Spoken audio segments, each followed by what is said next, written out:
lagi dibuka oleh Gus Soleh, yang memang sebenarnya esensi daripada kegiatan ini dengan sesuai topiknya atau temanya, memang seperti itulah yang disampaikan beliau. Kemudian ditambah lagi dengan banyaknya paparan-paparan yang memang luar biasa dan sangat tajam, dan memang ini adalah menjadi hasanah wawasan kita yang semakin luas. Namun kembali saya pribadi ingin menyampaikan bahwa apa yang menjadi kegiatan kita hari ini adalah kegiatan yang sesungguhnya harus bermuara kepada sebuah gerakan-gerakan nyata yang mampu mendukung apapun yang dilakukan pemerintah bila tujuannya adalah, visinya dan misinya adalah sama, seperti yang kita bahas dari awal hingga akhir nanti di dalam webinar ini. Sebagaimana kita ketahui bahwa sejak 2 tahun yang lalu Badan Intelijen Negara atau BIN sudah merilis bahwa usia 17 sampai 24 tahun anak-anak di Indonesia ini, di negeri kita tercinta ini, yang katanya adalah negeri Pancasila, itu sangat mudah dan rentan terpapar oleh hal-hal yang berkaitan dengan radikalisme. Bahkan lebih miris lagi bahwa mereka bukan saja terpapar radikalisme yang sifatnya memang ingin merusak dan menghancurkan hanya sesaat, karena sifat mereka memang ingin merusak sebuah sendi-sendi kerukunan beragama, tapi mereka juga sudah diinkubator, dimasukkan dalam inkubator intoleransi oleh pihak-pihak yang memang sebagaimana kita tahu bahwa mereka adalah kelompok-kelompok kecil, minoritas, tapi sangat berisik, karena mereka bisa mengambil alih, mereka bisa menduduki setiap media sosial yang strategis. Nah, ini menjadi PR kita bersama, karena seluruh lapisan masyarakat, tokoh-tokoh agama, memang dalam hal ini menurut kami mempunyai kepentingan yang tidak kecil. Ini kepentingan kita adalah kepentingan yang sangat besar dan luas.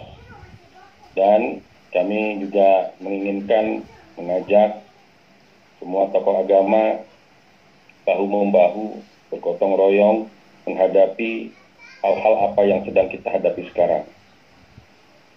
85% disampaikan di bulan Desember yang lalu oleh pihak BNPT, kemudian disusul pihak BIN juga bersikap hal yang sama, bahwa 85% hasil riset senyap mereka bahwa kelompok milenial rentan terpapar radikalisme.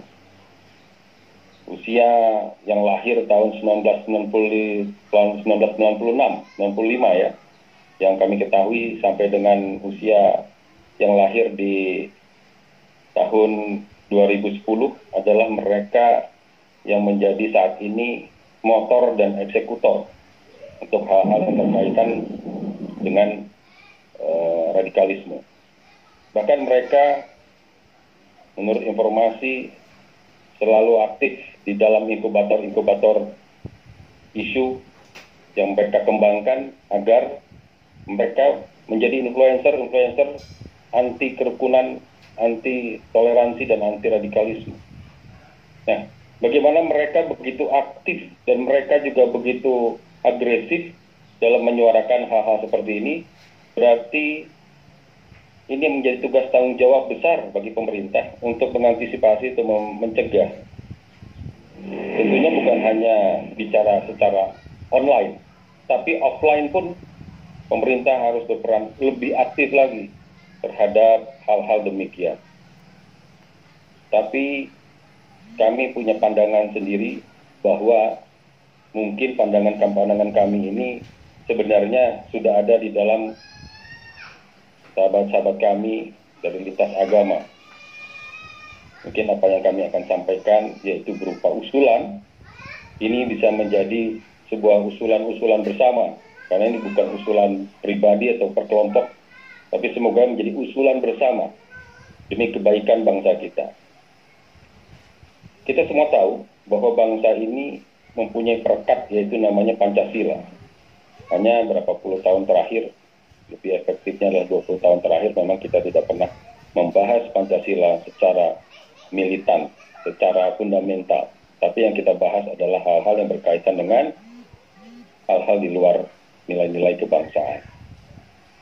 Sebenarnya seperti yang sudah disampaikan sahabat-sahabatku di awal tadi, bahwa salah satu bencana atau virus yang lebih hebat daripada virus COVID-19 yang masuk ke dalam anak-anak muda kita adalah bukan hanya sekedar radikalisme. Jangan lupa bahwa untuk merusak sendi-sendi, nilai-nilai, kebudayaan dan rasa cinta tanah air di Indonesia, paling mudah bukan bicara radikalisme, tapi bicaranya adalah bicara konsumerisme, bicara hedonisme, bicara hal-hal yang berkaitan dengan kebudayaan-kebudayaan yang memang mampu merontokkan jati diri bangsa Indonesia.